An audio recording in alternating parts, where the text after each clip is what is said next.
You're listening to the podcast against Giygas.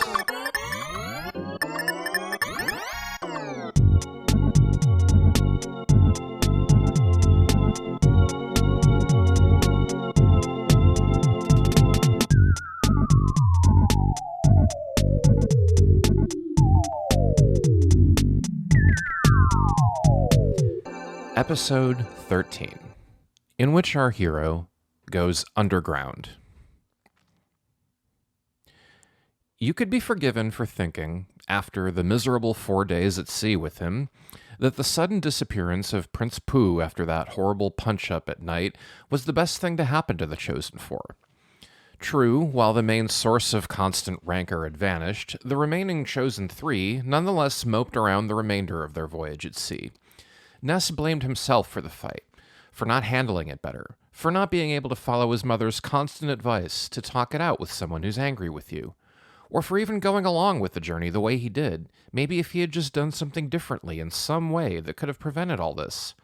Heck, he even wondered if things could have gone any worse if he had just given him the Soundstone. All this was on his mind when, early morning on the 5th day at sea, the ship finally docked in the Scaraba port town. Ness didn't know what to expect when he landed, assuming it would all be like the cartoons he saw, men in turbans and long beards, women veiled from head to toe, rustic street urchins scampering around the exotic minarets and small huts, pinching sweet fruits and precious jewels from street-side bazaars, dodging burly guards swinging scimitars as big as he was, that sort of thing. He was surprised to see that, while there were plenty of domed arabesque buildings and street merchants, there were just as many pickup trucks, men and women alike wearing blue jeans and t-shirts, and radios playing rock and roll. It at least gave Ness quite a bit to write to his mother on a postcard, this one bearing a photo of the region's world-famous pyramid. What surprised him even more than Scaraba, however, was the immediate sight of Prince Pooh waiting for the children as they disembarked. He was holding a camel by the reins, bearing thickly stuffed sacks of supplies on its back. "I'm sorry, I could only get one camel, but it has everything we need to get to the Great Pyramid. If we leave now and make camp at an oasis tonight, we can reach it before the sun is at its highest tomorrow." They left the port and followed Prince Pooh into the desert without another word. While the lack of his constant negativity was an all too welcome change, it was no more pleasant being around the prince than it was on the ship. Aside from absolutely essential instructions or yes and no answers to rudimentary questions, it was as if he was still bound by that oath of silence, as he was before his 13th birthday. They did indeed stop at an oasis and make camp for the night. And while Ness had a mind to try and reconcile with Prince Pooh that night, he thought against it, and instead allowed his companion's hypnotic playing on the jaw harp to lull him to sleep. They left just as the sun came up the next morning, and it was only a couple hours' walk before they reached the grand edifice at last, the Great Pyramid of Scaraba, and right beside it the magnificent Sphinx, a great stone lion guarding against intruders and evildoers. Ness had seen famous places like this in books and movies every day, but to finally be right up close to this larger-than-life tomb of the ancient Coptic Empire's most famous king, so close he could actually touch it? There were so many firsts that Ness had experienced since stepping out of his front door on that very first day of his quest, good and bad alike. And seeing so much of the world around him was a first to put right square into column good. If only he had a...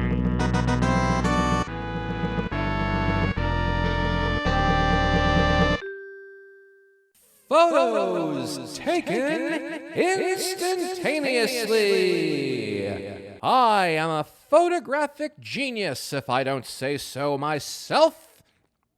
Okay, get ready for an instant memory. Look at the camera. Ready? Say Fuzzy Pickles. Fuzzy Pickles. Wow, what a great photograph. It will always bring back the fondest of memories. Having seen to that, the children continued toward the Great Pyramid's gates. A huge stone slab full of etched coptoglyphics, elegant little pictures that made up words in their ancient language, hung over the great doors. Prince Pooh pointed to each individual word as he slowly translated them for all to hear. We built this pyramid fortress to defend against the destroyer of worlds. Our efforts were futile. We lost the battle, but our pyramid was protected by the gods. The invaders, who hide behind space and time, will be reborn every millennia. No, wait. Every generation and attack again and again. Therefore, the true hero shall dance before the Sphinx and enter, where we wait with fingers crossed behind. The hawk's eye lights the way for the true hero to the stairway to heaven, where we live in the sky. But the thief shall be shown the way to the lost underworld below. Jeff was at it again, pacing around, deep in thought, scratching his chin. I've read a bit on ancient Scaraban civs, and most of this sort of thing was meant to scare off confused grave robbers. I say, do you notice something about that cat symbol, and the frequency in which it is juxtaposed with a heron, is it?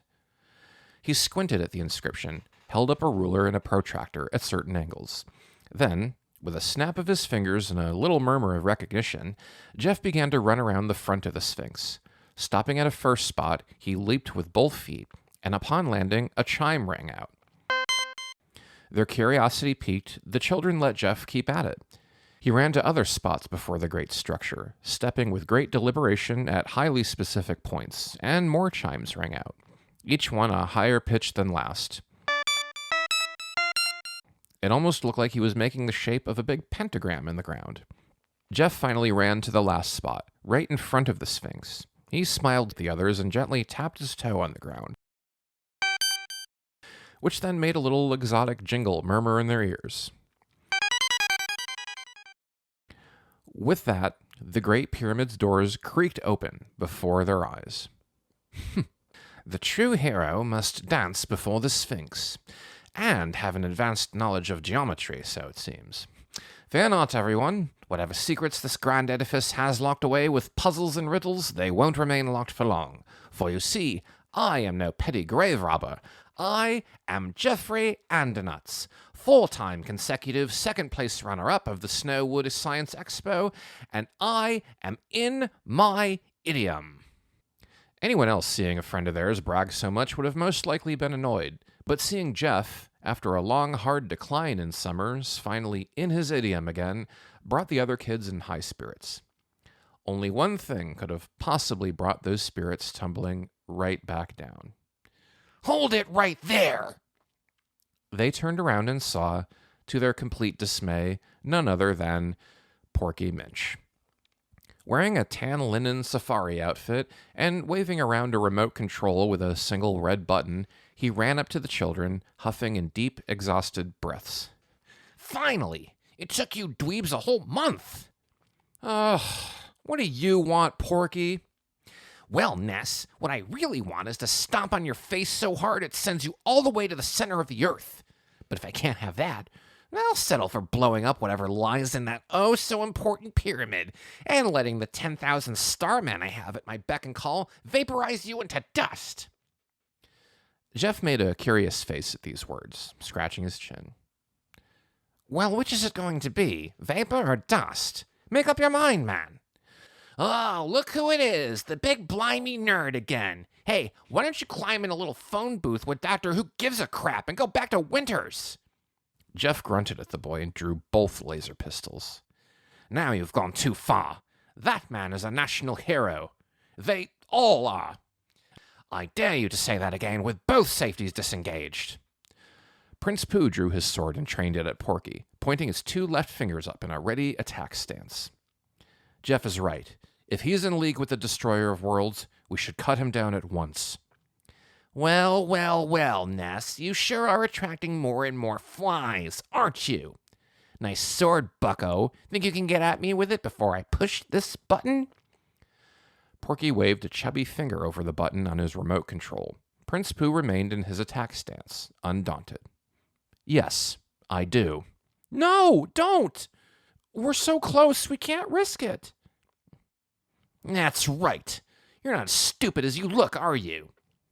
Paula stepped forward, her eyes turning white. Oh, come on, Ness. Let me just roast this little piggy boy so we can get a move on. Hey, that's Porky to you, missy. Porky flashed a toothy grin at the children, taunting them with his remote, before he suddenly frowned. Yeah, I mean, no, it isn't. Neither of those are to you, missy. Oh, come now, Paula, it's dreadful manners to call him names like that. After all, I'd hate to make the poor boy squeal. Hey, you stop that! Very well, if you say so. I know better than to cast my pearls before swine. Stop it! I'm warning you! You'll be sorry! Yeah, maybe in a pig's eye. Paula looked to Jeff with a little chuckle, joining in on his game. Hello? Excuse me? Did we all forget the part where I can summon 10,000 starmen in seconds anytime I want? Oh, and wouldn't that just make you happier than a hog in mud? Oh, man, I'm really going to enjoy watching them obliterate you. Nice and slow. You just sitting there, crying to your mommy, begging for your pitiful lives, then all of a sudden, zap! And you're nothing. Well, I suppose anything is possible now. You did, after all, fly here. Ha! Thank you for reminding me. I almost forgot. One of my greatest triumphs. You thought you were going to fly here all nice and comfy, didn't you? But no, I snatched that chopper right from under your dumb noses, and I flew here. I flew across the sky. I flew for hundreds of miles over the ocean. I flew... Ah! I just got that one! Dang it! Jeff and Paula erupted into raucous laughter, and even Ness sniggered a little at seeing Porky so bothered. Shut up! Shut up! Oh, all right, all right. We had our little fun. Now let the boys speak. You, sir, officially have the conch. Ooh, good one, Jeff. That's a deep cut. Oh, why, thank you. But I don't think he'll grasp that one, though. Yeah, me neither. Enough! You dorks can laugh it up all you want, but it doesn't change the fact that it's all a fated complete now. I beg your pardon, it's all a what now? A fated complete. It's a big word that means it's all over for you now. For all the good your little sword's gonna do you, or your freaky mind powers, or your little pew-pews, all I have to do is push this teensy-weensy little... Oh! Something fell from the sky and hit Porky on the head with a satisfying bonk, knocking him out cold and face down on the sand. The children were relieved that they were out of danger for now, but bewildered as to what it was that saved them, looking to each other and shrugging. Paula tiptoed to Porky on the ground. She picked up the mysterious object. It was black, solid iron. When she looked it over, it was round, hollow, and quite heavy, with a handle on the end. As she looked closer, it had a nice season to it, like you could fry an egg on it with no butter. It wasn't until she turned it upside down and noticed the brand engraving, Brick Road Cookware, and a personalized set of initials directly below the brand, PC, that she gasped and held it up to show her friends. Hey, look!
The Great Pyramid was even greater on the inside, impossibly vast compared to the already vast monument on the outside. When Paula found some old, unused torches hanging on the walls and helpfully lit them all, the grand hall shined a bright yellow with gold and fine marble everywhere. The walls were covered with hundreds of inscriptions and Coptoglyphics, and surprisingly intact paintings and fresco of mythical, larger-than-life events of the gods and kings of ancient empires alike. One of these depictions caught Jeff's eye, in which a group of travelers ascend a staircase to an open door in the clouds, as two bird-headed demigods point the way up. Meanwhile, a gaggle of unlucky grave robbers were tumbling to their deaths in a giant chasm. Jeff scratched his chin as he looked around. In addition to the neatly arrayed tombs of the kings of the Coptic Empire, there were two great golden statues, hawk-headed guardians of the tombs. They were pointing up to a magnificent set of doors atop a small staircase, locked shut by an impossible array of bolts, gears, and switches. Jeff smiled at the room around him, full of puzzles, riddles, enigmas begging to be solved. He was in his idiom. Well, we best not emulate those poor ruffians, and find ourselves a way up to that door to the heavens. Ah!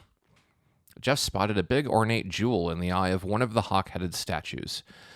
Noticing a conspicuous, ornate jewel-shaped slot in the big doors above the staircase, Jeff put two and two together with a smug grin. The hawk's eye will lead the way. Give us a boost.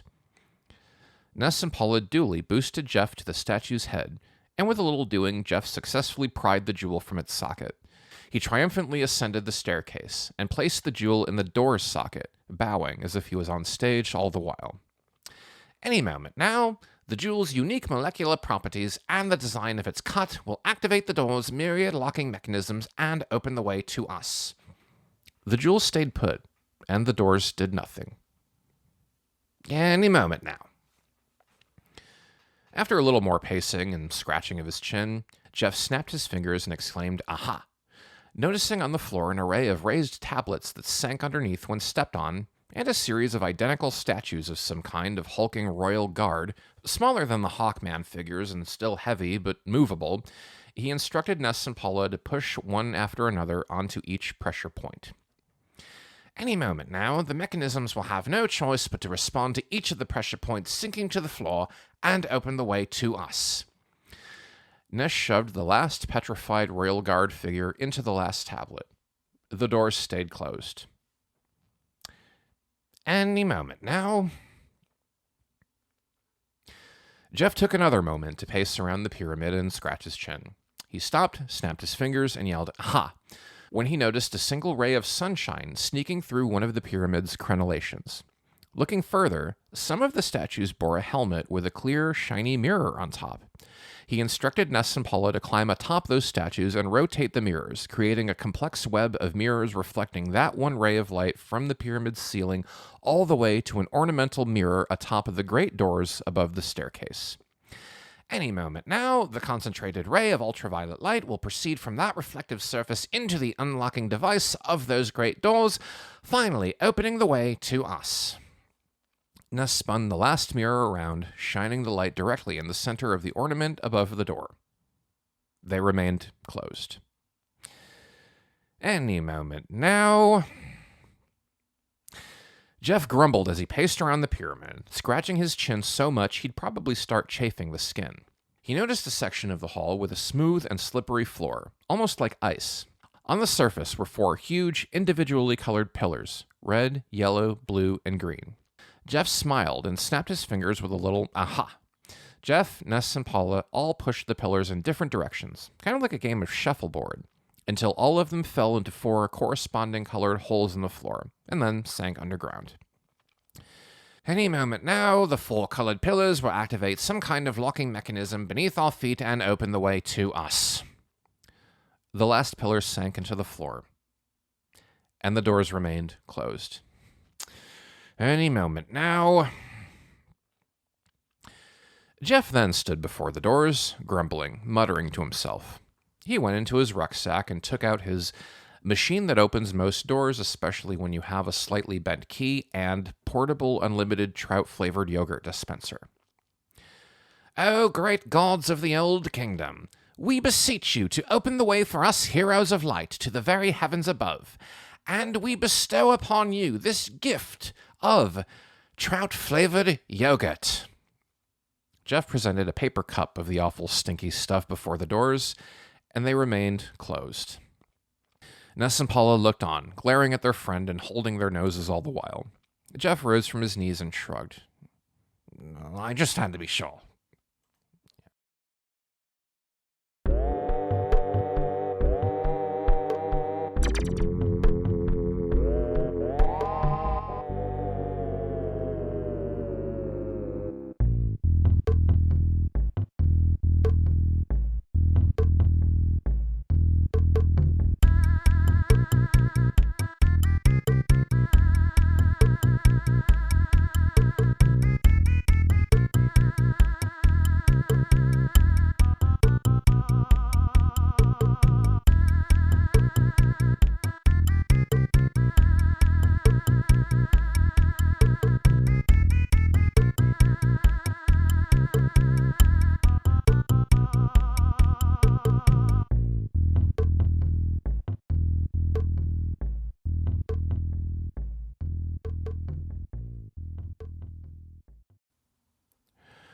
Quite a bit of time passed since they first laid eyes on the opulent tomb, and Ness was starting to get nervous, not only because he saw Jeff get more and more frustrated, but also the fact that at any time Porky could come to from that knock on the head and cause all sorts of trouble for them was weighing heavy on his mind. Jeff, what you doing now? Jeff was pacing around on another part of the floor, this time with an array of tiles that glowed a blue light upon taking a step. He looked more agitated than ever, going one way, the light fading out, then another, making a trail of lights behind him, only for another misstep to make them all go out again. Oh, it's very simple, old boy. It's an elementary scheme in which one is meant to activate all the glowing tiles on the floor by treading on them once and without going backwards. There. Frowning, groaning, blowing air through his teeth all the while, Jeff stopped just before the last tile.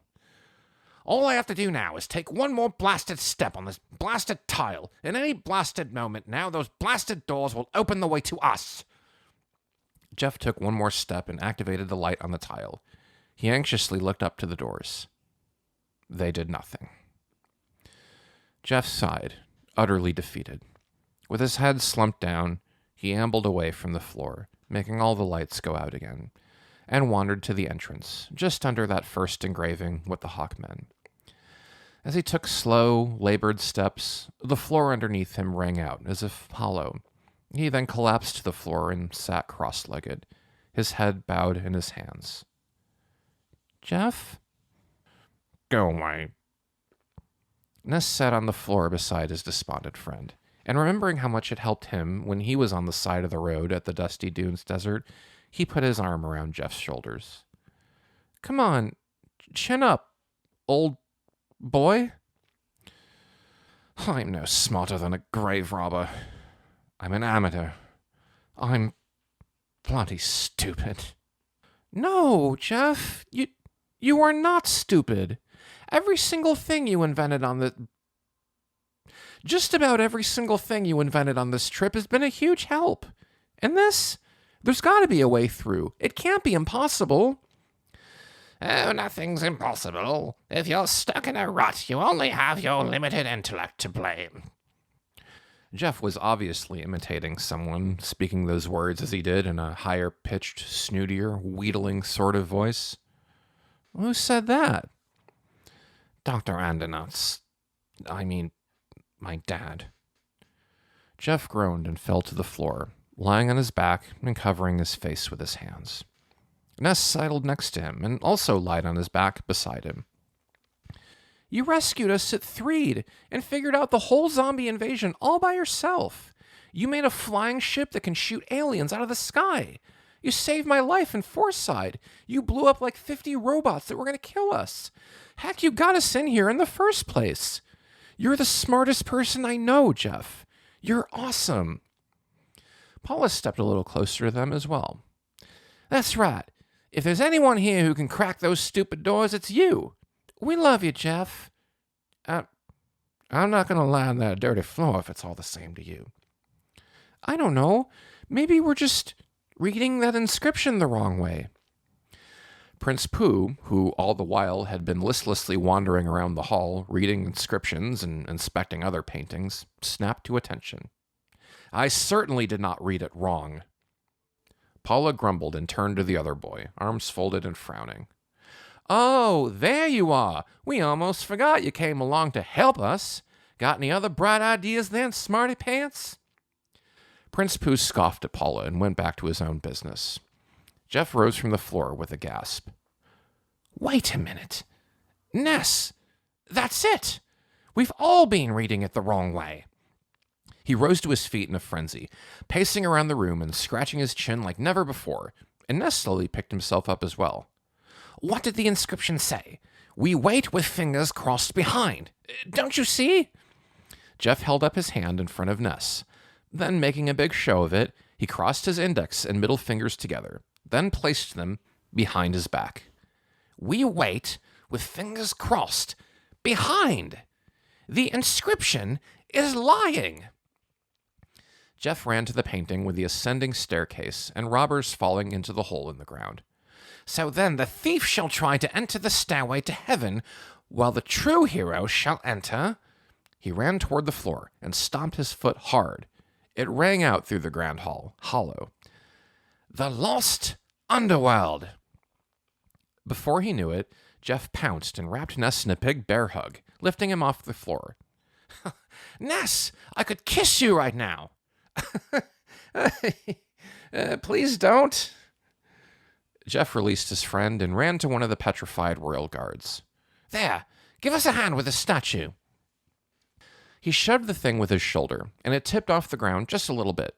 Ness and Paula joined him, and with a little bit more elbow grease between the three of them, they did a heave-ho, heave-ho. And soon enough, the statue went toppling down.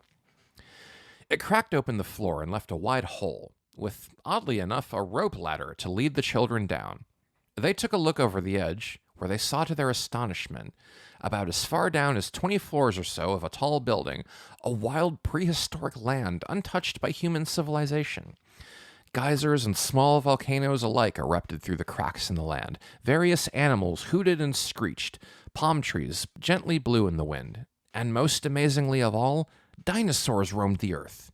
They lumbered and stomped along, munching on leaves and grass, or chasing smaller dinos for a little snack. It was something out of a sci-fi movie, or a comic book, or a dream.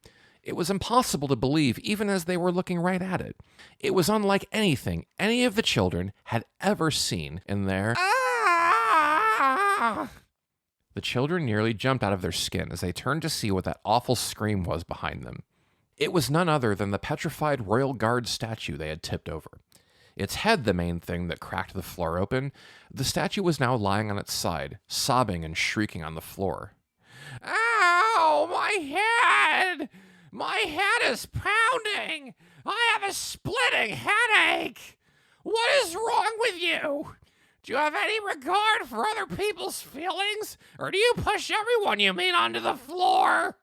Oh my gosh! I'm sorry, sir. We didn't know you could talk. Well, of course I can talk. I'm made of rock, aren't I? Ow, my head is killing me. The kids shrugged to each other, then went to the statue, giving it a college try to get it back on its feet. They failed, however, because of course they failed. It was like 500 pounds of solid rock. What'd you expect? I'm so sorry, Mr. Statue Guy. You're too heavy to pick back up. Oh, of course you're sorry. Everyone's sorry. Sorry's not gonna make this migraine go away, though, is it? Instead of a bunch of sorries, why don't you give me an ibuprofen? Ow, my head! Look, we really gotta go, but we'll send help, I promise. Ness helplessly looked to the others, and then headed down the rope ladder, the others following behind. Oh, I'm sure you will. That's what they all say. And let me guess, it's up to me to patch the floor back up, isn't it? Ow, my head!